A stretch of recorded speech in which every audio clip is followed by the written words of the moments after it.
Hello everyone, this is DavidViadel23 and welcome to the Mandrago's Cave. Today we are gonna be drawing MerMay 2026 and the prompt is totally 80s. Totally 80s is a term that I'm not familiar with. I think it's something related to radio or some sort of program and things. When we do drawing challenges and we do lists like this, there are gonna be topics that you are not familiar with, like this is the case, okay? So I'm gonna do whatever I want relating to the 80s.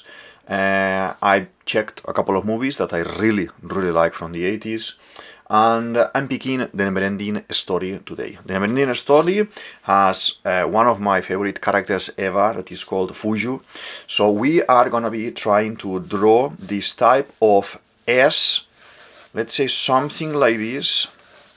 I would like, okay, a caricature of this dragon. I am more to the right because, as you know, as you have been seeing in Instagram, in my daily posts, or in my previous MerMay video that I'm going to be putting here, if you want to watch it as well, I'm drawing in a A3 paper. The size is double of a normal paper that you have to go to school, for example, and I'm drawing 6 drawings, more or less, 1, 2, 3, 4, 5, 6, one next to each other, okay? So this is very useful for me because later, when we do a sketchbook tour of this challenge, like I always do, I'm gonna put a list of sketchbook tours here. I have plenty there, and you can have a look.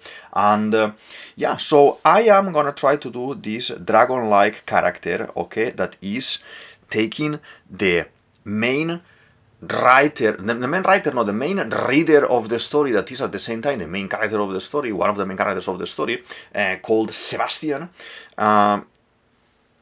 is flying him around, he's flying on his back, okay, it's some sort of a mix between a Japanese dragon, type of a Japanese Shenlong, okay, mixed with a sausage dog, I would say. I absolutely love it. So if I get a sausage dog, probably it's going to be called Fuchur as well. So, Neverending Story is basically about a kid that starts reading a book called The Neverending Story. Okay, so he goes to his attic after I think it was after a move, and obviously he's very immersed in himself. He's taking the book everywhere when he's going to school as well. He, instead of going into the lessons, he is hiding and in a place in the school, and he's reading as well the book and everything. So we are reading the story through his eyes, okay, through his experiences. And basically there is this very bad thing called the Nothing that is consuming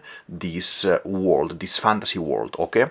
So what we do is follow the story of multiple characters. One of them is Atreyu, is a guy, is a young guy, a kid, very brave, who is trying to travel through the land to go and rescue the princess, the childlike princess that is called here, that is gonna be the one who is able to basically stop this madness, basically. There is as well a very bad guy that we need to face at some point in the story. Is called Mork or Gork. I don't know how you will pronounce it specifically in English, but this monster is like a wolf, like a dark wolf, is trying to kill Atreyu. So let's do a little bit here. I don't want to obviously talk about much of spoilers. I'm just giving you the let's say the main plot of the story. It is a movie that, if you like fantasy, if you are, let's say, younger generation, you are maybe up to your 30s, maybe you don't know this movie, because this movie obviously is from the 1984. Obviously all the characters are done manually, like they have puppets, they have people in costumes, and everything is looking real in the sense of handmade, okay?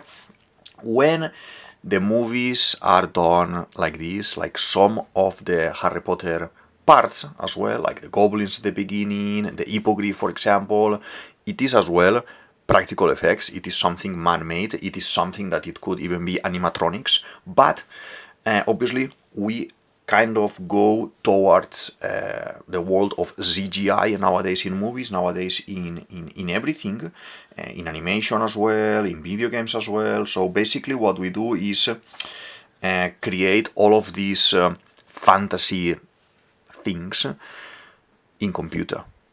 So they never exist in the real world. Or what we do is we take some kind of motion capture and recordings of people, and later we adapt it into a 3D character that we create with the computer. And this is very interesting, obviously. In some situations, depending of the quality of the work, it will be cheaper than make it physically. But for me, for the things I like in fantasy, it is a win most of the time when a studio or a company is making a movie and is using actually real assets.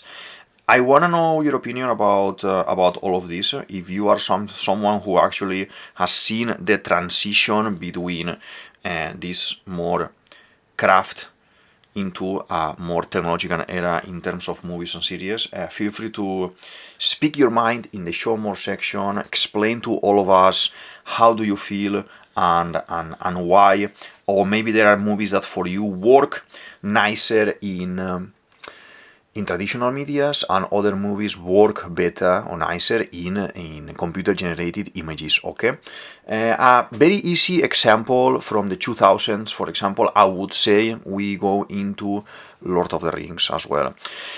Lord of the Rings, at the beginning, the original trilogy, we have a lot of things done in a traditional way, where you have a set, where you have someone in a suit pretending to be an orc, pretending to be a creature, okay, or when you have like other creatures that you would have said, oh, how are they doing this? Someone actually, an artist actually went there, designed the creature, made it possible, like creating like a sculpture, making some levels and everything so they can move it as well, like the hippogriff, for example, in Harry Potter, and in Lord of the Rings, the same.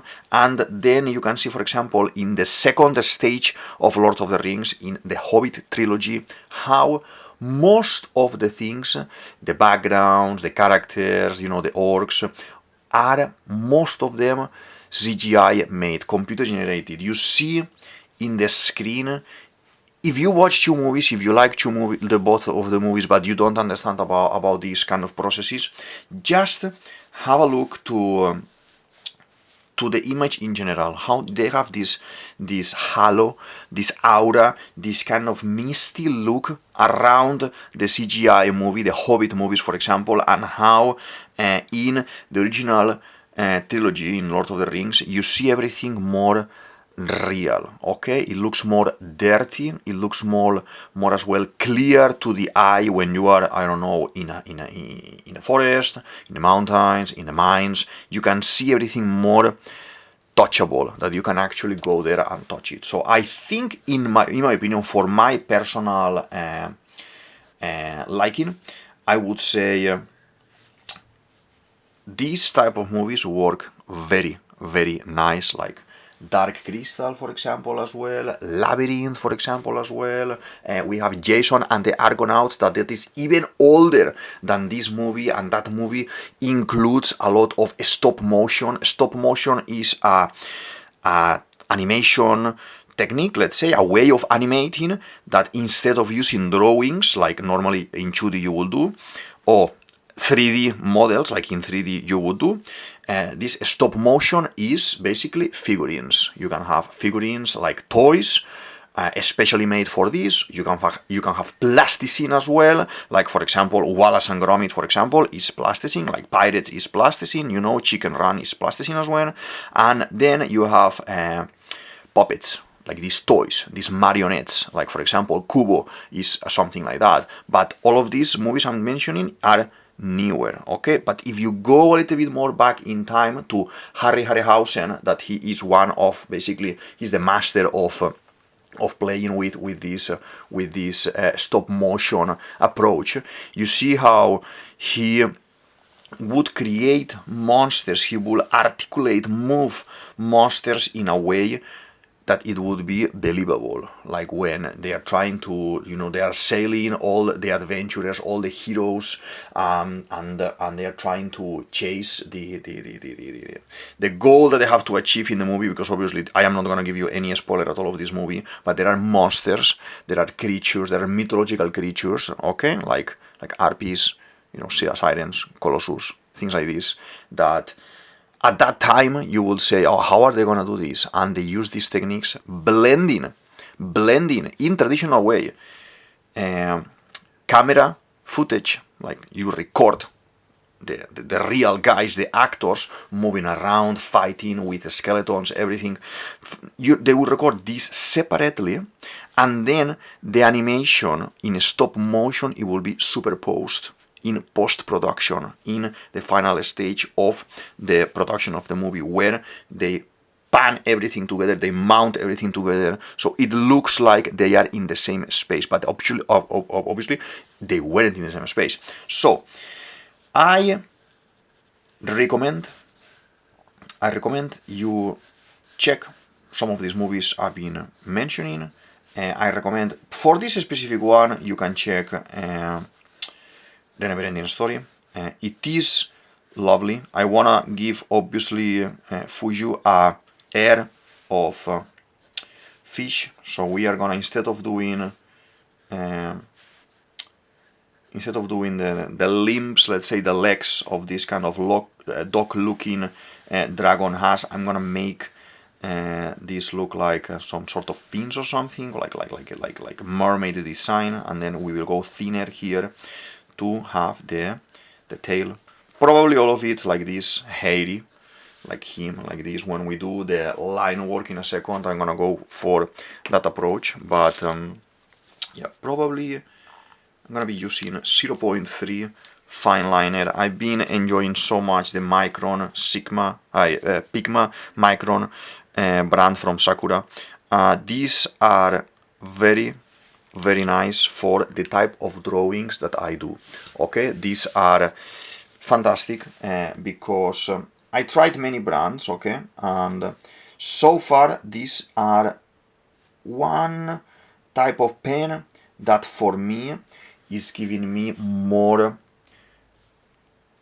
lifetime for the pen. Sometimes I press too much, okay, when you are drawing things like this, you need to make sure that you don't press too much, because you can eat that tip. That tip can just go inside the pen and it's unusable, and it's not nice to maybe do 1 or 2 drawings and then have to buy another round of pens because I use it in a way that I shouldn't have. But with these ones, I kind of okay, pressing a little bit more, and they look a little bit more resistant than other brands. But obviously, if you're drawing like me with pens, use them all, get all the brands that you can, like I do all the time, try to basically test a lot of material. Here in the channel, I always talk about use everything that you have around. You don't need to spend money. I have, as you can see, Standler brand, Micron brand, this is big brand. I have Alpino, I have, I don't know, Carandash, I have white brands that depends on the pencils. They don't even have a name, they don't even have a brand. It's typical that you go to a convenience store and in £1 you have a set of 12 or 24 colors, and I use them all. Sometimes what you will find is that one specific brand, for example, let's say that you're using, let's say Carandash, pencils Carandash, the texture that they have in the pencil is very particular to that one. Maybe the softness that they have when you are painting, it is very particular to that brand, and it is better for blending if you use the same type of colors. If you're using greens, blues, reds, that you use the same ones for the same drawing, because they will connect very nicely. Okay, they are as well made for that. So you use, obviously, all of them from the same set. Okay, but you can have different ones. For example, Alpino, that is a Spanish brand. Alpino is something a little bit more dry, something a little bit more strong on the tip, that when you are drawing something or painting something, it's gonna be more similar to a pencil, okay? I enjoy that brand a lot as well. Carandash being something more soft. For example, as well, having Faber-Castell being a little bit more soft as well. You need to find the specific type of colors that you wanna do for a specific type of projects, I would say, okay? So let's do like this. In the previous MerMay that I am gonna put here, so you can have a look as well, I have a lot of obviously mermaids drawn. I have a couple of dragon looking mermaids, because in my mind, when I'm thinking about mermaids, when I'm thinking about creatures, they should be something animalistic, okay? And I said it as well, and I expressed it as well in my previous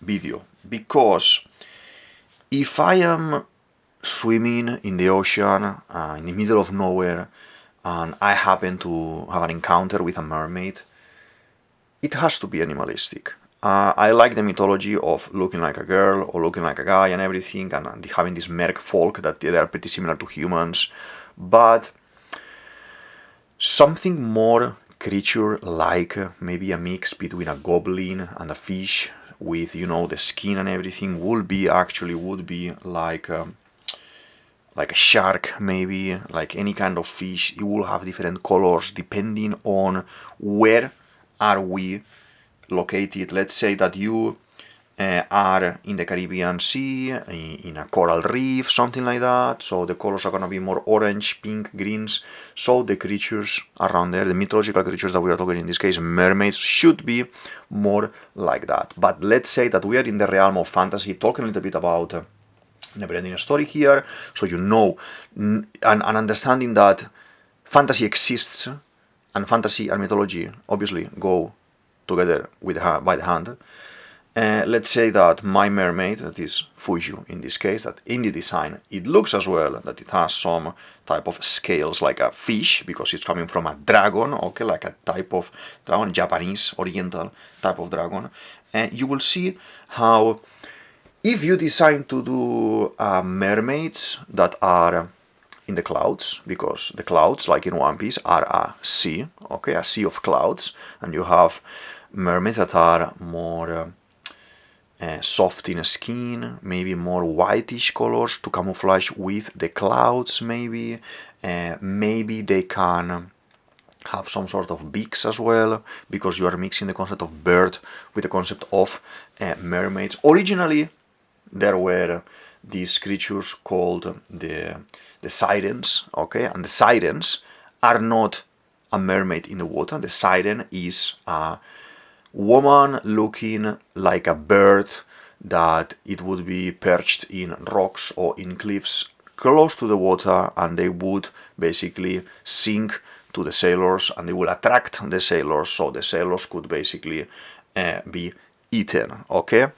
You find this as well a lot in Greek mythology, stories from Odysseus, for example, from Ulysses, for example, and these creatures, at some point, some of them fell into the water, and because they fell into the water and they were very sad and very upset about not getting their prey captured, they basically sunk into the waters and transformed into mermaids. Okay, there are multiple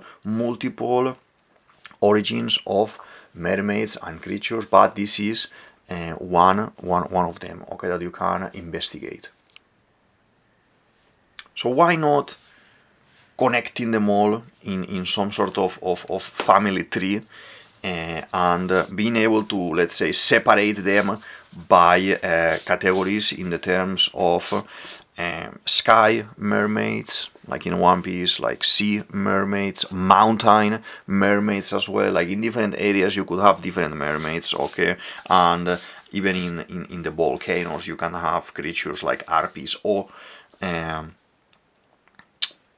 sirens, or mermaids falling into the lava, for example, into the fires, and becoming this type of creature. So when we are talking about fantasy, when we are talking about things like are non-existent, non-real in real life, so you need to always open your mind and try to expand the horizons of what it can be. There is no limit for your imagination. Basically, you can create anything, and if you watch fantasy, if you read fantasy, if you're interested in fantasy in general, remember at the beginning when you started going into this genre, or when you introduce someone into this genre, that you may have had questions yourself, or someone else could have asked you questions like, how can this person be so big and so large that is not like a human? And then when they are already in the story, they are like, I understand now why this is making sense. Like here, for example, in the Neverending Story as well, you have some sort of golems, okay? That those are giants of stone. And they have this approach that you meet at some point a father stone giant with the child, with the kid there, and you help them at some point. You know, they are eating rocks because obviously they are mountains, they are part of mountains.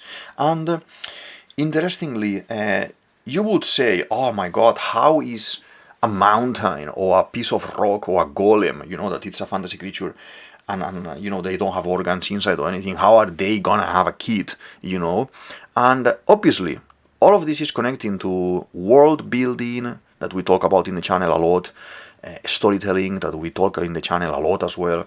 So you need to find ways of how these giants of stone may have had a kid, or may have had a way of building a kid and imbuing this kind of sculpture that they've done together with their own life, with their own power, to have a baby that is looking like a giant rock, basically. So I love fantasy genre. I think we peaked in fantasy when in the 80s. Today is totally 80s prone, but as I said before, I have no clue about that topic. So I prefer to just talk, draw about something that I am interested. The drawing challenges that you are doing here are for you to enjoy, for you to go into the practice of drawing every day, or drawing as much as you can. So if you are participating and for whatever reason, like me today, you find a topic that you don't want to draw, or you are not much interested in drawing, and you need to spend here like half an hour, 1 hour, or 3 hours, whatever time you need, just twist it in a way that you draw whatever you want to draw, okay? Maybe you are already creating your own story, and these type of challenges like MerMay, like Inktober, they help you to do your panels, okay, in your comic. And you want to somehow introduce a little bit of the topics just to follow a pattern. It is as well okay, it is doable.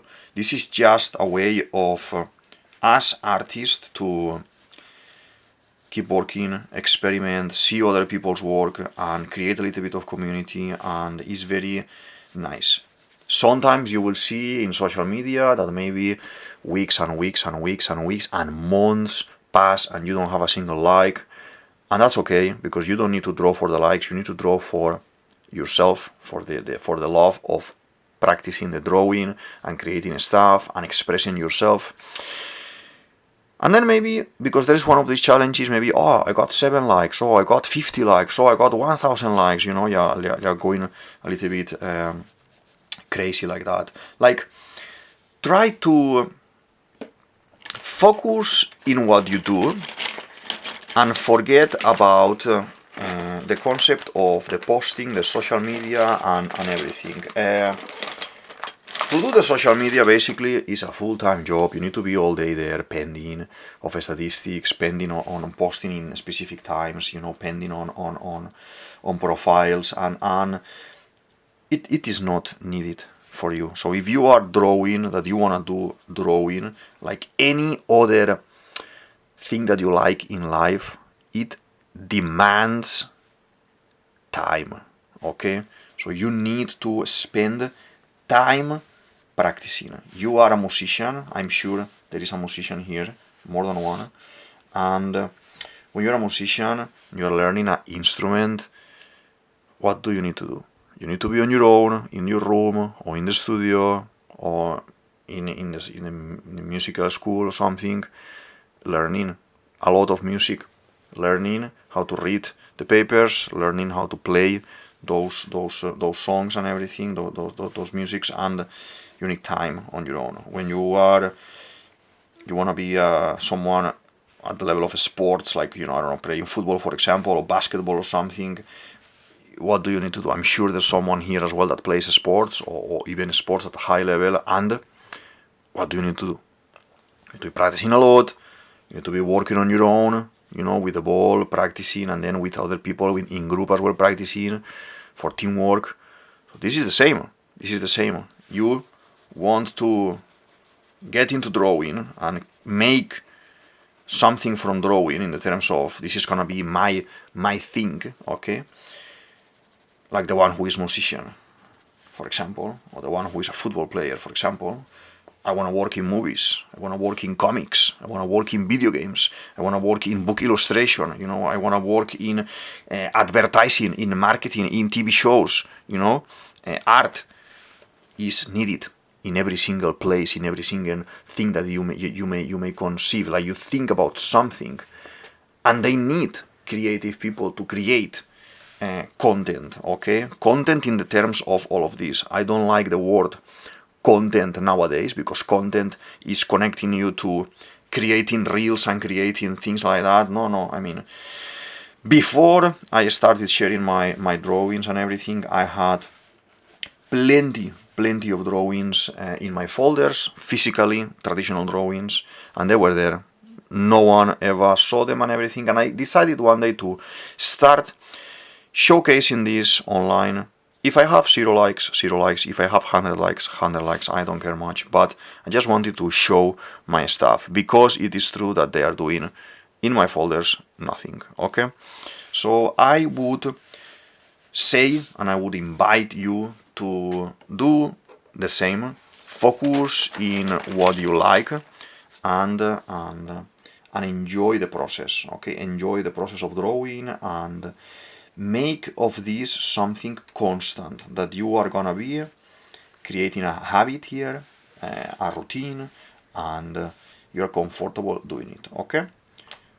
For me, one of these drawings may take 30 minutes, 1 hour. Maybe you are more into hyperrealism, you want to do more details, and you need maybe 5 hours to do one drawing, because you are gonna be adding more details, more shadowing, more little hairs everywhere.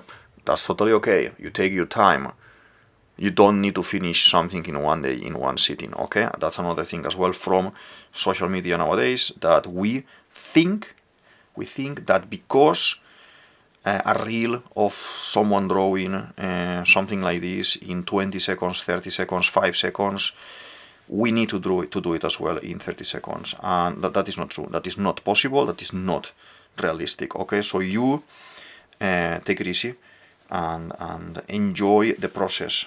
You don't want to see the goal at the end is not to have this drawing finished. The goal is to practice, improve yourself, have something that you can create something else later, and develop designs, creatures, stories, worlds, and practice, develop your skill as well.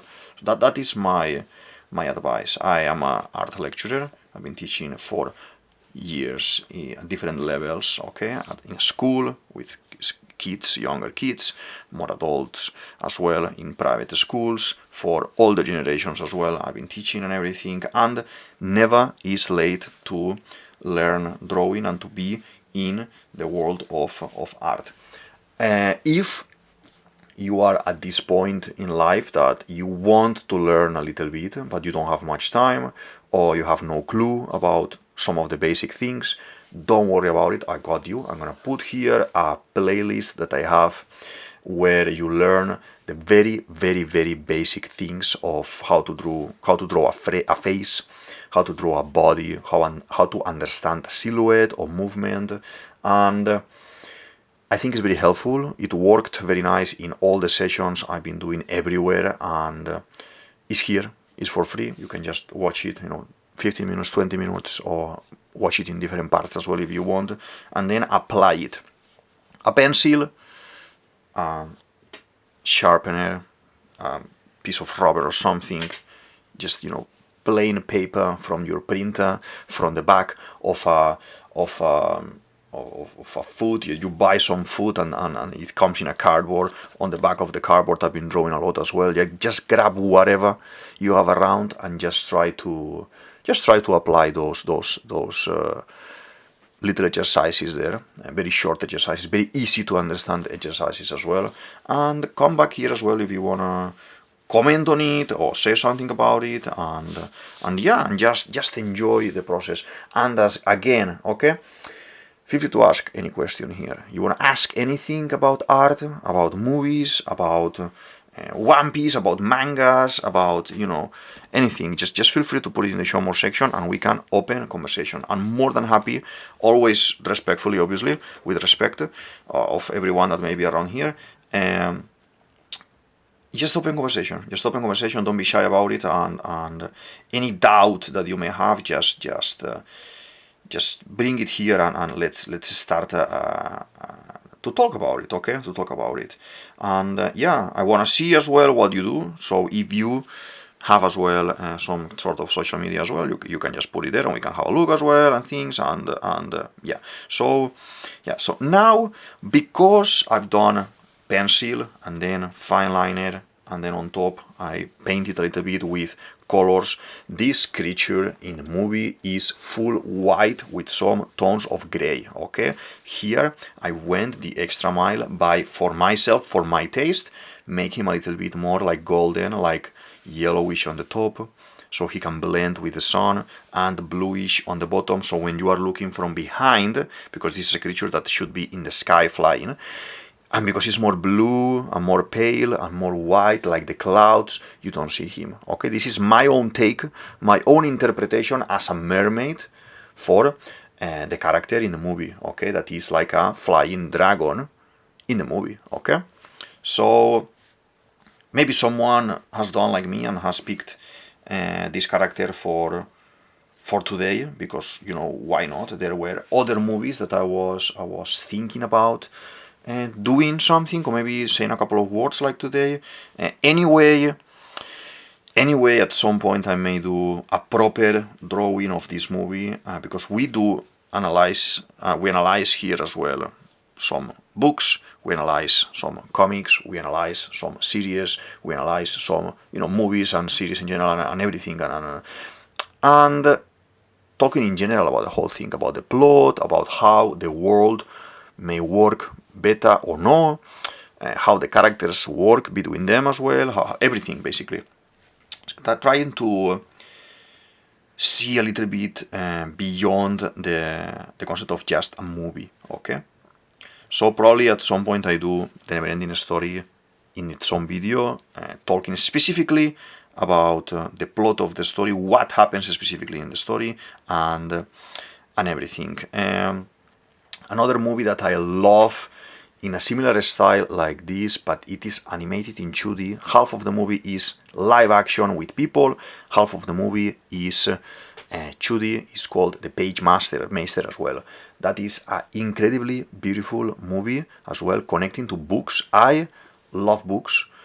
If you are here, probably you love books as well, because we talk a lot about many books here in the series. Half of the channel actually is about One Piece, that it's a book, a manga.